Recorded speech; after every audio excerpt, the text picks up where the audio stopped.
কি বনাইছা? মই মাছ আৰু বিলাহী বনাই আছো চোৱা। এয়া বিলাহীয়ে মাছে বনাই আছো। আজি বিলাহীয়ে মাছে একদম ধুনীয়াকৈ টেঙা খাম। টেঙা বনাই আছো। এতিয়া যিহেতু অকণ অকণ গৰম আহিছে, এতিয়া এনেকুৱা চব্জিবোৰ খাই বহুত মজা লাগে। মা, আজি মাছত কি কি দিবা? মাছ প্ৰথমতে মই বিলাহী আৰু আলু দি পেলাই বনাই আছো, হৈ গ'ল। আৰু এতিয়া মই ইয়াত কি দিম জানা? কি? মাছৰ তৰকাৰীখিনি অকণমান ডাঠ হ'বৰ কাৰণে এয়া মই পিঠাগুড়ি গুলি থৈছিলোঁ, এইখিনি মই পিঠাগুড়ি দি দিলোঁ। আৰু এনেকৈ কোনে বনাই জানানে নাই? নাজানো। আগতে আইতাই এনেকৈ বনায় মাছৰ তৰকাৰী। এনেকৈ পিঠাগুড়ি দি দিয়ে, কালাৰটোও ধুনীয়া হয়।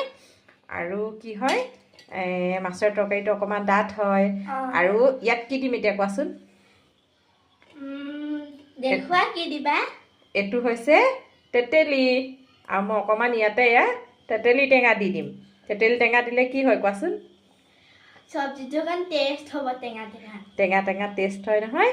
এয়া মই তেতেলী দি দিলোঁ দেই। আৰু এতিয়া গুটিখিনি পিছত উঠাই দিম। এতিয়া তেতেলী দি দিছোঁ আৰু পিঠাগুড়ি দিলোঁ, মাছ দিলোঁ ন। এয়া এতিয়া ধুনীয়াকৈ উতলি আছে নহয়। আৰু এতিয়া ইয়াতে অকণমান কি দি দিম কোৱা?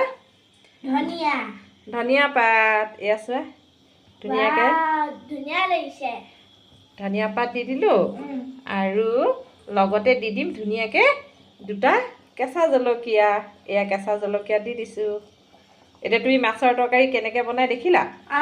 বনাব পাৰিবা নাই? পাৰিবা? আচ্ছা, ঠিক আছে। মই কেনেকৈ বনাইছে দেখাই দিছোঁ নহয়। কেনেকৈ বনাই আছোঁ দেই। আগতে এনেকৈ আইতাই বনাই থাকে, কিমান মজা লাগে খাই। আৰু এতিয়া ধুনীয়াকৈ অকণমান উতলিব দিওঁ। তাৰপিছত তোমাক ভাত হ'লে খাবলৈ মাতিম, তুমি এতিয়া পঢ়াগৈ। আৰু আজিৰ আমাৰ ৰাতি খাদ্যত মাছ, বিলাহী, তেতেলী, ধনিয়া পাত দি পেলাই ধুনীয়াকৈ এটা চব্জি বনাইছোঁ। এইখিনি হৈ থাকক। আৰু অকণমান হৈছে, আৰু অকণমান উতলিলে মই নমাই দিম। তেতেলী দি দিছোঁ। তেতেলী মই বেছি দিয়া নাই, যিহেতু ৰাতি হৈ আছে আৰু